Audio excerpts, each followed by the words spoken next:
welcome back to Storytime with YDRC. Today we are going to be continuing and finishing Geronimo Stilton and the Chocolate Chase. Now, before we get started, don't forget to subscribe if you haven't already, like this video, and tell your friends all about this channel if they like reading too. Now, without further ado, let's get started. Taste test. I grabbed my helmet and hopped on a new bike and started pedaling my way to Trap. The city streets were crowded by now. Families strolled along enjoying ice cream and flying kites. A long line of mouselets had already formed for the egg hunt. Suddenly, my cell phone started beeping again. I tried to ignore it so I could focus on biking, but it kept ringing. Who could it be now? I pulled over to the side of the road to take a look. I had several urgent messages from my reporters about their spring festival articles. I was in a hurry, but I couldn't help myself. I replied to all of them. With that taken care of, I started pedaling furiously again. I promised Trap I would help him. I couldn't let him down. When I arrived at the Grand Hotel, my lower paws hurt because of all the biking, and my upper paws hurt because of all the typing. How was I going to be able to help Trap and Hercule at the same time, especially with sore paws? Wearily, I stowed my bike at the bike share station outside the hotel. I would just have to explain to Trap that I was in no shape to be his taster. Inside the hotel, I headed down to the kitchen where Trap was working. I had barely gotten through the kitchen doors when Trap pounced on me and shoved a chocolate bar under my snout. "You're here! Quick, try the super spicy chocolate I made. I think it's perfect for my chocolate egg." I took a small bite, but Trap didn't wait for my reaction. Maybe I should use this lemon chocolate instead? Or the garlic chocolate? Trap kept forcing me to taste crazier and crazier flavors of chocolate until, finally, I couldn't eat another bite. So here we have the taste test. Flavor number 1, spicy chocolate. Very surprising. Flavor number 2, garlic chocolate. Made me dizzy. Flavor number 3, snail drool chocolate. Gross. Flavor number 4, almond chocolate. Almost broke a tooth. Flavor number 5, cheesy chocolate. Too sticky. Flavor number 6, carrot chocolate. Disgusting. Flavor number 7, lemon chocolate. Too sour. Flavor number 8, lettuce chocolate. Gave me a headache. Flavor number 9, plum chocolate. Too sweet. And flavor number 10, eggplant chocolate. Terrible. Which one did you like best, Geronimo? The garlic, lettuce, or maybe the lemon? But my mouth was still full of chocolate and I felt slightly sick to my stomach. I feebly waved my paw at him. "Oh, I see," Trap cried. "They were all so amazed, Mouse, that you are speechless. That's mouserific. I'll use all 10 flavors of my egg." I put my snout to my paws. That was going to be one strange egg. Trap looked around at his workstation. I seem to be out of almonds," he said.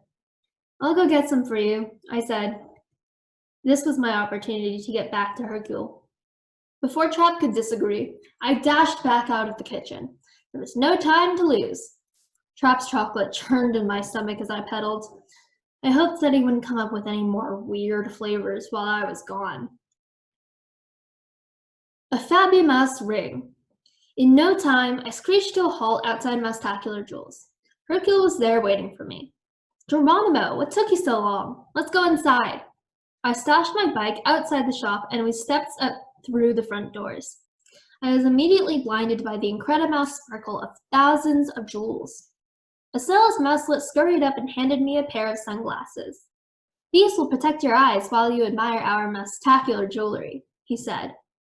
The sales mouselet went back to his post, and a very elegantly dressed mouse approached us. "Welcome. I'm Monsieur Von Gold. You must be Mr. Stilton. Ms. Von Cacklefur already called me. I know just what you're looking for." "Actually, there's something else you could help me with first," I said. "By any chance, have you sold an extremely pure diamond to a mouselet with long blonde hair?" Monsieur Von Gold shook his snout. "No, not to a blonde mouselet. However, yesterday a mouselet with very short, dark hair asked me to look at the purest diamond ring we have for sale. Hercule leaned in eagerly. Did she buy it? No, she didn't, he said. I can show it to you now.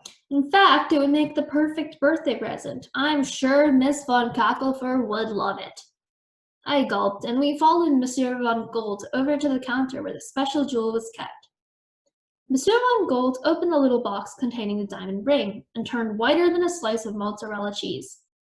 No, he cried. This is not the real diamond. It does not sparkle. It's an ordinary piece of glass. Hercule and I exchanged a knowing glance. The mouse with the short hair must have swapped the diamonds when you showed the ring to her, I said. And then she used it to cut through the glass case of the museum and steal the Mousebergé Egg, Hercule added. He stroked his whiskers thoughtfully. Do you remember anything else about this mouselet? I asked. Monsieur von Gold collapsed into a nearby chair.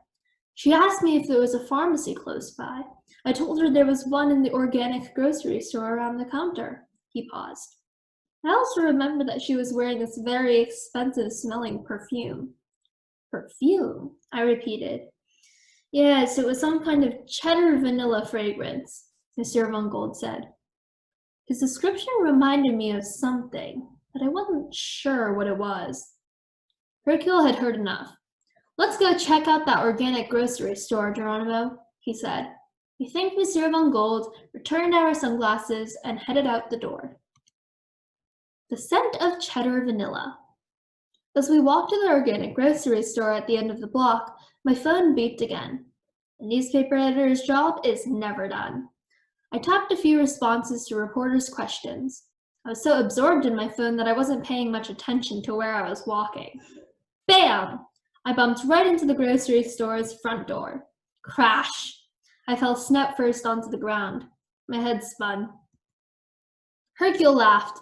You can be so absent-minded, Geronimo. You're going to have a big bump on your snout tomorrow. He helped me up and we stepped into the store. Luckily, there were no customers, so we were able to ask the manager mouse a few questions. Have you seen an elegant mouse with short dark hair recently? I asked. No, the manager mouse said. What about a mouselet with long blonde hair? Hercule asked. Nope, don't remember a mouselet like that either. I could tell Hercule felt as discouraged as I did. Was this a dead end? Well, have you seen any unusual mice at all in the last few days? Hercule continued. The manager mouse stroked his whiskers. Well, yesterday, a very well-dressed ratlet carrying a briefcase came by. He was wearing a strong cologne. The whole store smelled like cheddar vanilla biscuits for hours after he left. Cheddar vanilla? I squeaked. Just like at the jewelry store. Hercule nodded. What did the ratlet want? He asked. He asked our pharmacist if she had anything that would be good for his insomnia. She showed him some things, and he bought everything she suggested. It definitely seemed a little strange. Wait, I squeaked, grabbing Hercule's arm. Maybe that's why the museum guard slept through the heist. Our thieves slipped him a sleeping pill. It must be right, Hercule agreed. Let's head back to the museum. Then I remembered the promise I'd made to Trap. First, I have to buy almonds for my cousin, I said. You go to the museum and I'll take care of the nuts.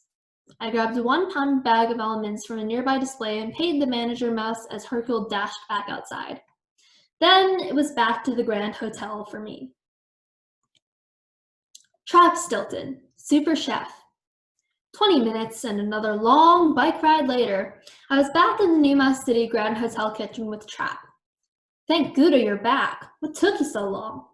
I sighed. Sorry, Trap. It's a long story, but here are your almonds. I turned to go. So if that's all you need...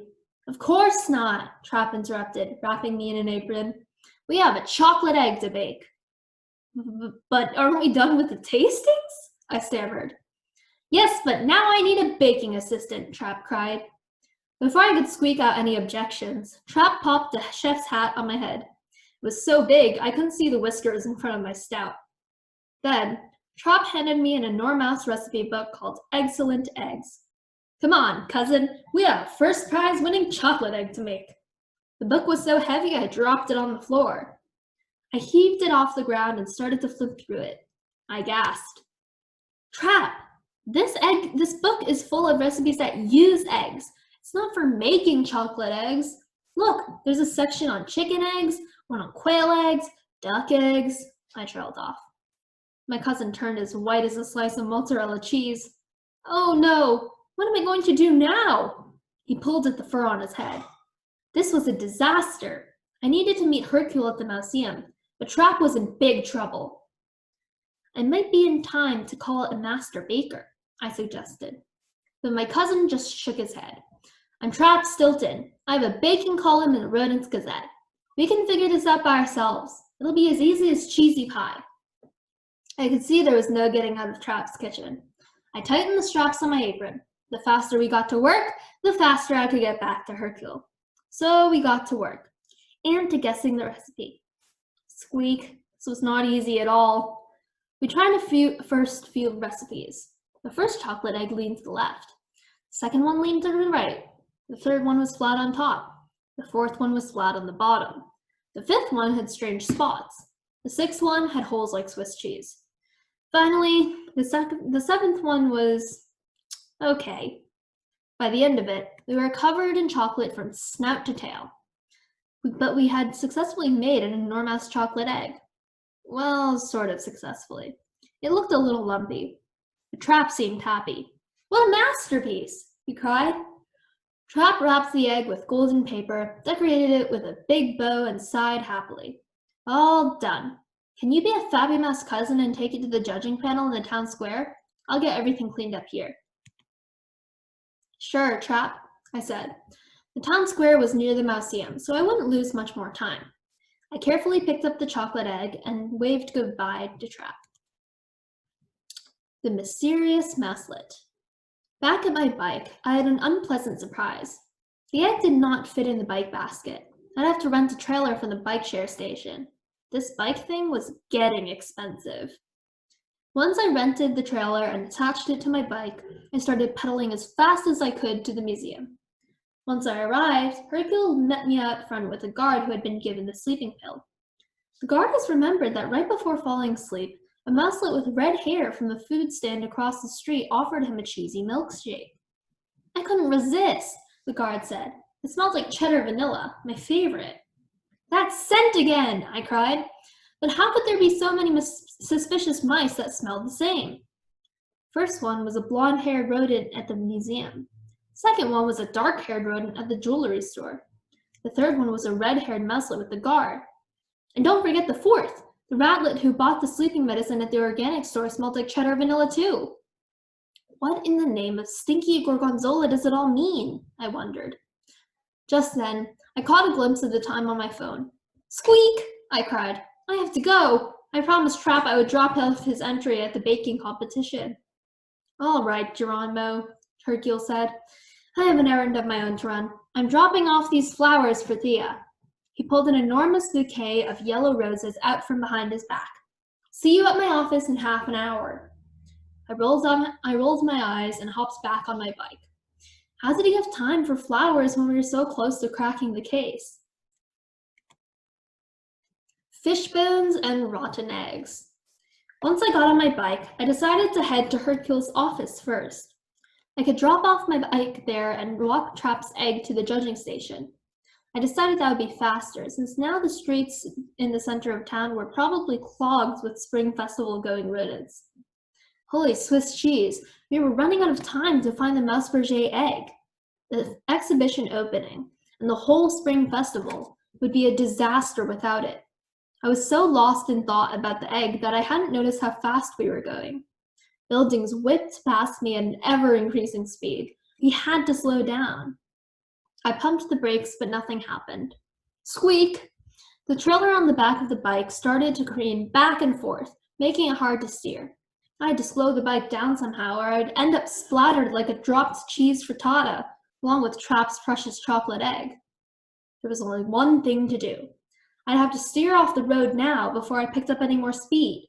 I spied a garbage bin on a nearby corner and aimed right at it. I closed my eyes and hoped for the best. Bang! Gross! I flew off my bike and landed inside. It was a good thing I had my helmet on, although it didn't protect me from the garbage smell. Once I got out of the trash, however, I smelled something mouse-tastic. Cheddar vanilla. I took my cell phone out to call Hercule, but the battery was dead. There was only one thing to do: follow the trail of the scent on my own. Even though the bike had been ruined in the crash, Trap's egg was miraculously unharmed. I sighed in relief and hoisted it onto my shoulders. I followed the delicious scent of cheddar vanilla all the way to the docks.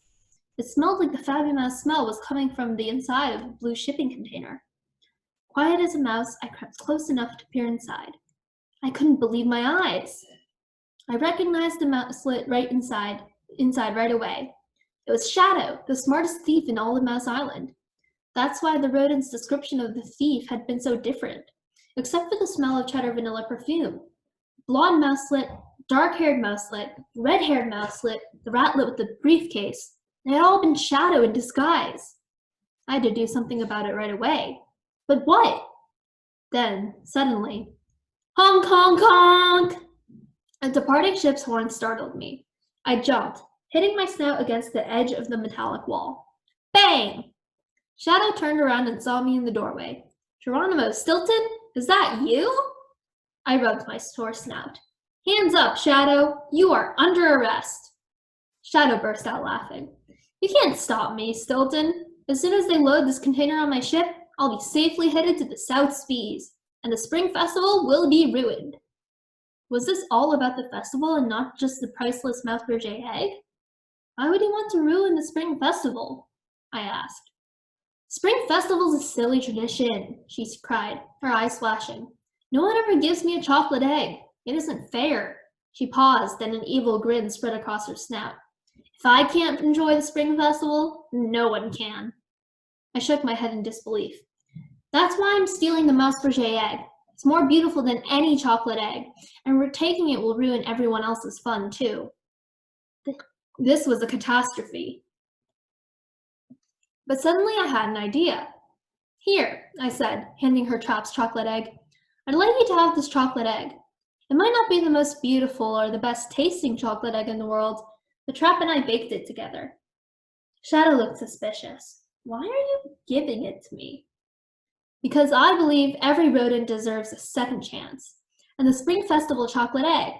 Come to the museum with me. You could return the Mousebergé Egg yourself and see how cheddarific the festival can be. Shadow took the chocolate egg. I could see that she was considering my suggestion.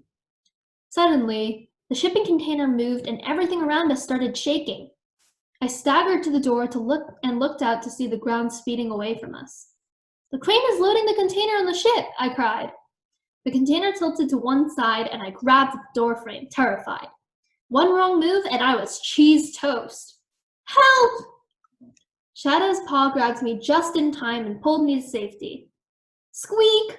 I was safe, but I couldn't help it. I fainted from fear. When I came to and opened my eyes, I was safely back on the dock. There was no sign of the shipping container or of Shadow.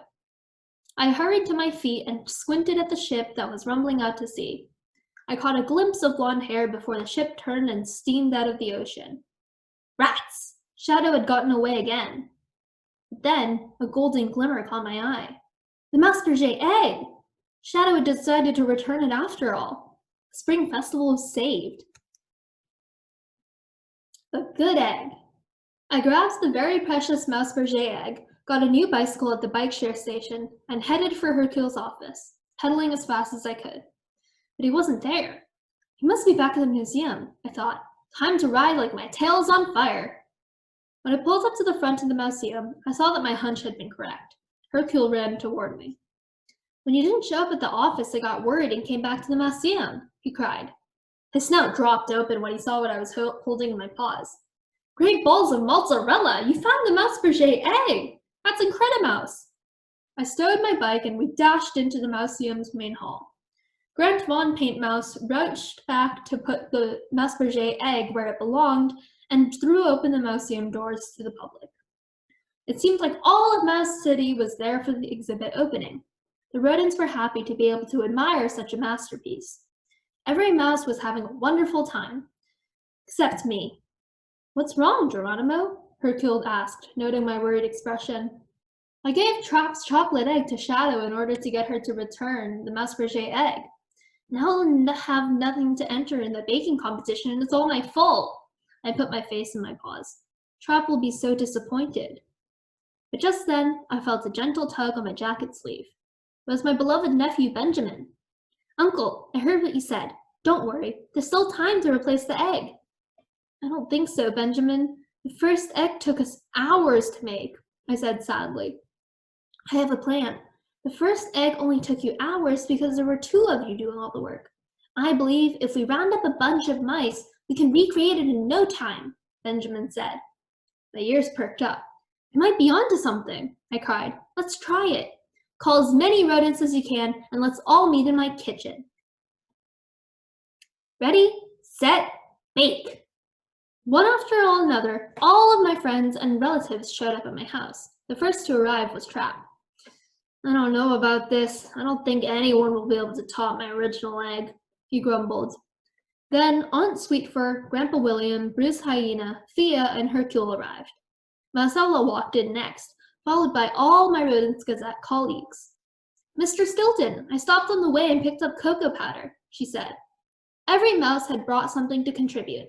Pots, molds, spatulas, sugar, rare spices, candy, honey, marzipan, glazed decorations. What FABUMOUSE friends! What a mouserific family! What a lucky ratlet I am! Once everyone was there, Benjamin turned to me. Well, Uncle, tell us what to do. I cleared my throat. Friends, thank you for being here. Trap and I are very grateful for your help. You all know Nutty Chocolate, right? Everyone nodded. He will take the lead and show us how to bake a mouserific chocolate egg, I cried. Upon hearing these news, everyone enthusiastically claps their paws together. Nutty Chocolate stepped forward. Together, we will bake the best chocolate egg in town, in record time. Are you ready? Yes, we all cried together. Then, let's get going, Nutty Chocolate said. Every mouse got to work, measuring, chopping, and baking. In no time, we had created an enormous, colorful, delicious chocolate egg. That's the most FABUMOUSE egg I've ever seen, I cried. Next to me, Trap snorted. After mine, of course, he mumbled, but he looked pleased with the new egg. Since we all baked this egg together, I said, we should call it the Great Friendship Egg. Here they all are in the kitchen, baking together. As sweet as friendship. We took the egg to the contest judging station and we made it just in time. I could tell that our egg immediately impressed the judges. Multicolored decorations really made it stand out. Nutty Chocolate had even written the Great Friendship Egg on the front in beautiful script. The judges walked all around it, admiring the outside, and then sliced into it so they could have a taste. I saw one judge go back for a second helping. Then they gathered in a huddle, comparing notes on all the Incredimouse eggs they had tasted that day. After what seemed like forever, the judges finally returned to the stage to declare a winner. And now, the moment you've all been waiting for, the head judge said. Team Stilton gathered by the stage, and we held each other's paws. Did we have a chance? The winner of the Spring Festival baking competition is, the head judge started, the Great Friendship Egg, baked by Trap Stilton and his friends. The audience clapped and we swarmed around Trap to offer congratulatory hugs. I've done it, Trap cheered. But of course, I couldn't have done it with all of my FABUMOUSE friends, Trap said, and my Incredimouse cousin Geronimo Stilton. The Mousebergé Egg was back to where it belonged. I had a mouserific story to tell in the Rodents Gazette Spring Festival special issue. Trap had won the baking competition, and I was surrounded by all my favorite rodents. This had been the best spring festival ever. Enough talking, I said. Let's eat this chocolate egg. And that is the end of Geronimo Stilton in the Chocolate Chase. Now, if you guys liked that video, remember to like this video and subscribe to our channel if you haven't already. Of course, if you've done both of those already, tell all your friends about this channel if they like this kind of content. My name is Joanna, and that is all for today. So,